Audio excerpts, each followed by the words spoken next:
Hello friend, welcome to our channel. आज के इस वीडियो में हम लोग पढ़ने वाले हैं क्लास 10th एनसीईआरटी साइंस का 9वां चैप्टर, जिसका नाम है आनुवांशिकता एवं जैव विकास। तो चलिए इस वीडियो को करते हैं स्टार्ट। आनुवांशिकी, इसको दो हिस्से में बांटा गया है। सबसे पहला है आपका आनुवांशिकता या वंशागति, दूसरा है विभिन्नता या विविधता। आनुवांशिकता का मतलब होता है विभिन्न लक्षणों का पूर्ण विश्वसनीयता के साथ वंशागत। विभिन्नता का मतलब होता है ये जनक और संतति के लक्षणों को असमान की व्यवस्था है। विभिन्नता को दो हिस्से में बांटा गया है। सबसे पहला है आपका शारीरिक कोशिका विभिन्नता, दूसरा है आपका जनन कोशिका विभिन्नता। शारीरिक कोशिका के अंतर आपका आता है, ये शारीरिकी कोशिका में आ जाती है, ये अगली पीढ़ी में स्थानांतरित नहीं होते हैं, जैव विकास में सहायक नहीं होते हैं। ये उपार्जित लक्षण भी कहा जाता है, इन्हें उपार्जित लक्षण भी कहा जाता है। उदाहरण के लिए कानों में छेद करना, कुत्तों में पूंछ काटना। उसके बाद है जनन कोशिका विभिन्नता। इसके अंदर है, ये जनन कोशिका में आती है, ये अगली पीढ़ी में स्थानांतरित होते हैं, जैव विकास में सहायक हैं। इन्हें आनुवांशिक लक्षण भी कहा जाता है। एग्जाम्पल के लिए मानव के बालों का रंग, मानव के शरीर की लंबाई। जनन के दौरान विभिन्नताओं का संचयन, विभिन्नताएं, इसको जनन के हिसाब से दो हिस्से में बांटा गया है। पहला है आपका अलैंगिक जनन, दूसरा है आपका लैंगिक जनन। अलैंगिक जनन के अंदर आपका विभिन्नताएं कम होती है। डीएनए प्रतिकृति के समय न्यू त्रुटियों के अनुसार कारण उत्पन्न करती है। लैंगिक जनन के अंतर्गत विविधता अपेक्षाकृत अधिक होगी। क्रॉस संकरण के द्वारा, गुणसूत्र क्रोमोसोम के विसंयोजन द्वारा, म्यूटेशन के द्वारा। विभिन्नता के लाभ, सबसे पहला है आपका प्रकृति की विभिन्नता के आधार पर विभिन्नता जीवों को विभिन्न प्रकार के लाभ हो सकते हैं। उदाहरण, उष्णता को सहन करने की क्षमता वाले जीवाणुओं को अधिक गर्मी से बचने की संभावना अधिक होती है। दूसरा है आपका पर्यावरण कारकों द्वारा उत्तम परिवर्तन का चयन जैव विकास प्रक्रम का आधार बनाता है।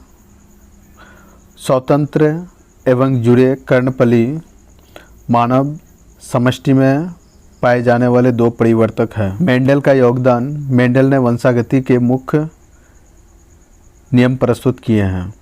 मेंडल को आनुवांशिक के जनक के नाम से भी जाना जाता है। मेंडल ने मटर के पौधे के विपर्यासी लक्षणों का अध्ययन किया जो स्थूल रूप से दिखाई देते हैं। इस टेबल में हम लोग देखेंगे लक्षण, प्रभावी विशेषक, अप्रभावी विशेषक। सबसे पहला है आपका बीज का आकार, गोल होता है या फिर झुर्रीदार होता है। तो प्रभावी विशेषक में आपका गोल बीज आता है और अप्रभावी में आपका झुर्रीदार बीज आता है। बीज का रंग पीला आता है आपका प्रभावी में, और अप्रभावी में आपका हरा बीज आता है।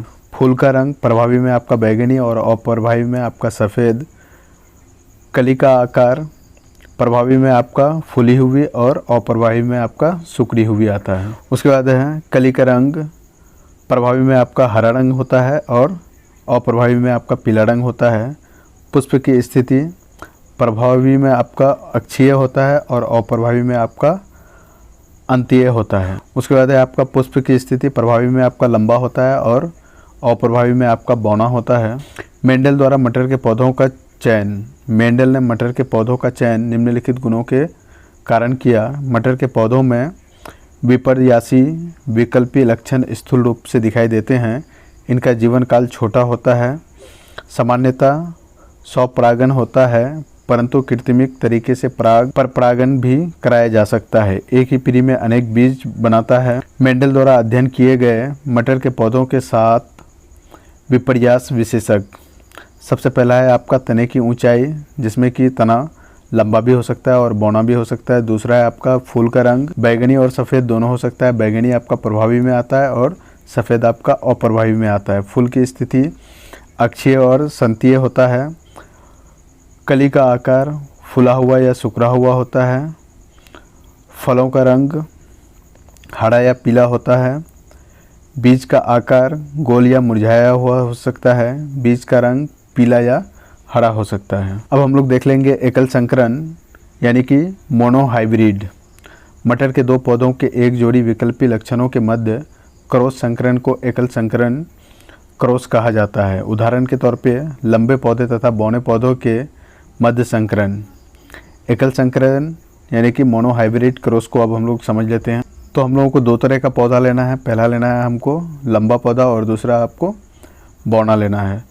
लंबा पौधा को हम लोग कैपिटल टी से मान लेते हैं, बौना पौधा को हम लोग स्मॉल टी से मान लेते हैं। तो दोनों का टी को हम लोग अलग कर दिए, इसमें भी हम लोग दोनों टी को अलग कर दिए। अब दोनों का हम लोग क्रॉस संकरण करवाएंगे। इसका कैपिटल टी लिए और स्मॉल टी का सबसे पहला वाला स्मॉल टी लेकर के कैपिटल टी और स्मॉल टी संकरण बन गया। उसके बाद कैपिटल टी और दूसरा वाला का स्मॉल टी मिल कर के दोनों का संकरण हो गया। उसके बाद पहला वाला का सेकेंड टी लेना है, उसके बाद दूसरा वाला का आपको पहला स्मॉल टी लेना है, दोनों का संकरण कर देना है।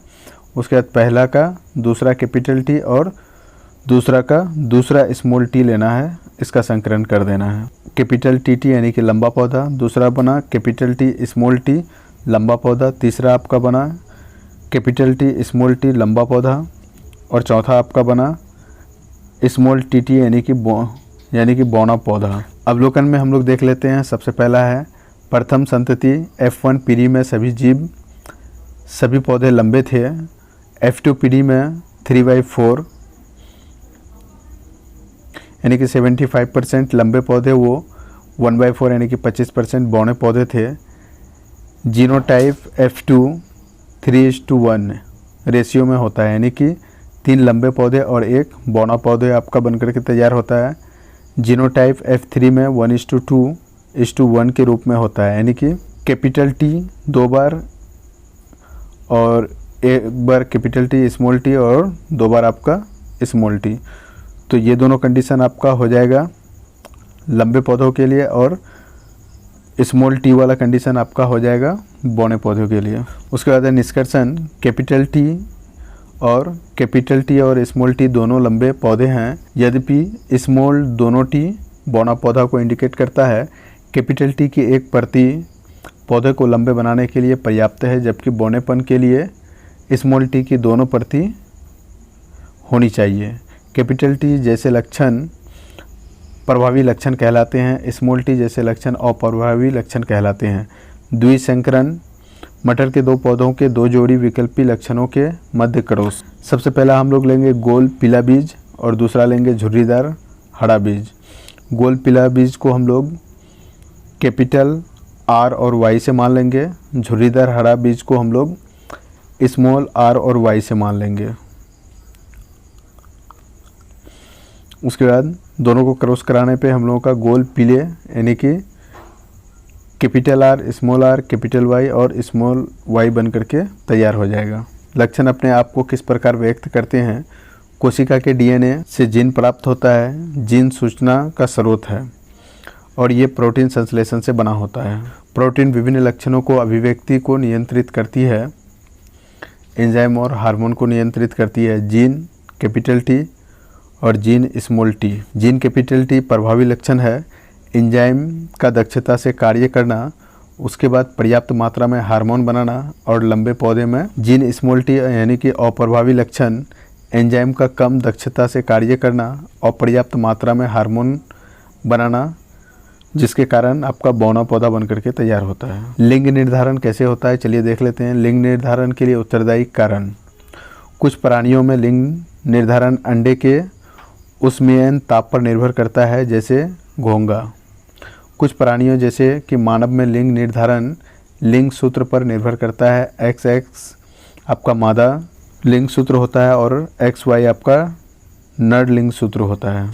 अब हम लोग फिगर से देख लेते हैं कि मानव में लिंग निर्धारण कैसे होता है। नर में आपका XY सूत्र पाया जाता है और आपका मादा में XX सूत्र पाया जाता है। नर का X और मादा का पहला X मिलकर के आपको मादा संतान देता है। उसके बाद नर का पहला X और मादा का दूसरा X मिलकर के भी आपको मादा संतान देता है। उसके बाद नर का Y सूत्र और मादा का X सूत्र मिलकर के आपको नर संतान देता है। उसके बाद आपका नर का Y और मादा का दूसरा वाला X मिलकर के आपको नर संतान ही देता है। तो अगर सेम सूत्र रहे यानी कि XX रहे तो आपको मादा संतान प्राप्त होगा, या फिर आपका अलग अलग सूत्र रहे यानी कि XY रहे तो आपको नर संतान प्राप्त होगा। आधे बच्चे लड़के एवं आधे लड़की हो सकते हैं। सभी बच्चे चाहे वह लड़का हो अथवा लड़की अपनी माता से X गुणसूत्र प्राप्त करते हैं। अतः बच्चों का लिंग निर्धारण इस बात पर निर्भर करता है कि उन्हें अपने पिता से किस प्रकार का गुणसूत्र प्राप्त हुआ है। जिस बच्चे को अपने पिता से X गुणसूत्र प्राप्त हुआ है वह लड़की, तथा जिसे पिता से Y गुणसूत्र प्राप्त हुआ है वह लड़का हो सकता है। जैव विकास वह निरंतर धीमी गति से होने वाला प्रक्रम जो हजारों करोड़ों वर्ष पूर्व जीवों में शुरू हुआ, जिससे नई स्पीसीज का उद्भव हुआ। विकास का पहला स्थिति हम लोग देख लेते हैं। लाल भिरंगों का समूह। जनन के द्वारा रंग में परिवर्तन। जनन के द्वारा रंग में परिवर्तन को दो हिस्से में बांटा गया है। सभी भ्रूण लाल, दूसरा है आपका एक भ्रूण हरा। तो इसमें आपका केवल एक हरा होता है। उसके बाद कौवों द्वारा लाल भ्रूण का लक्षण, भ्रूणों की संख्या में कमी होना। एक भ्रूण हरा में जनन क्रिया होता है, संतति भ्रूण हरा होता है। हरे भिरंगों का झाड़ियों से मेल, कौवों द्वारा भक्षण में कमी, हरे भिरंगों की संख्या में बढ़ोतरी होता है। निष्कर्ष, हरे भिरंगों को प्राकृतिक चयन का फायदा हुआ क्योंकि वह हरी झाड़ियों में दृश्य नहीं थे। यह प्राकृतिक चयन कौवों द्वारा किया गया है। प्राकृतिक चयन भिरंग समष्टि में अनुकूल दर्शा रहा है, जिससे समष्टि पर्यावरण में और अच्छी तरह से रह सके। स्थिति दूसरा, लाल भिरंगों का समूह। जनन का क्रिया होने के बाद रंगों में परिवर्तन हो जाता है। रंगों में परिवर्तन दो तरह का होता है। सबसे पहला होता है सभी भिरंग लाल, यानी कि सभी रंग लाल होता है, या फिर एक नीला भिरंग होता है। तो नीला भिरंग में आपका जनन क्रिया होता है, नीले भिरंगों की संख्या में बढ़ोतरी होता है। उसके बाद सभी भिरंग लाल में जनन क्रिया होने के बाद लाल भिरंगों की संख्या में बढ़ोतरी होता है। निष्कर्ष, रंग परिवर्तन से अस्तित्व के लिए कोई लाभ नहीं मिला। यह संयोग ही था कि दुर्घटना के कारण एक रंग की भिरंग समष्टि बच गई, जिससे समष्टि का स्वरूप बदल गया। अतः छोटी समष्टि में दुर्घटनाएं किसी जीन की आवृत्ति को प्रभावित कर सकती है, जबकि उनका उत्तरजीवित हेतु कोई लाभ न हो। उपार्जित एवं आनुवांशिक लक्षण। उपार्जित लक्षण और आनुवांशिक लक्षण। उपार्जित लक्षण ये लक्षण जीवों द्वारा अपने जीवन में प्राप्त किए जाते हैं। ये जनन कोशिकाओं के DNA में कोई अंतर नहीं लाते हैं। वो अगला पीढ़ी को वंशानुगत स्थानांतरित नहीं होते हैं। जैव विकास में सहायक नहीं होते हैं। उदाहरण, अल्प पोषित भिरंग के धार में कमी। आनुवांशिक लक्षण में ये लक्षण जीवों की वंशानुगत प्राप्त होते हैं।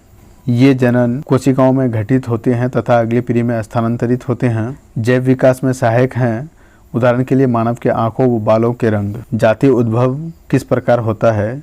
जीन प्रभाव उन दो समष्टियों के बीच होता है जो पूरी तरह से अलग नहीं हो पाती है, किंतु आंशिक रूप से अलग है। उप समष्टि यानी कि X1 स्थानीय, दूसरा है आपका X2 उप समष्टि।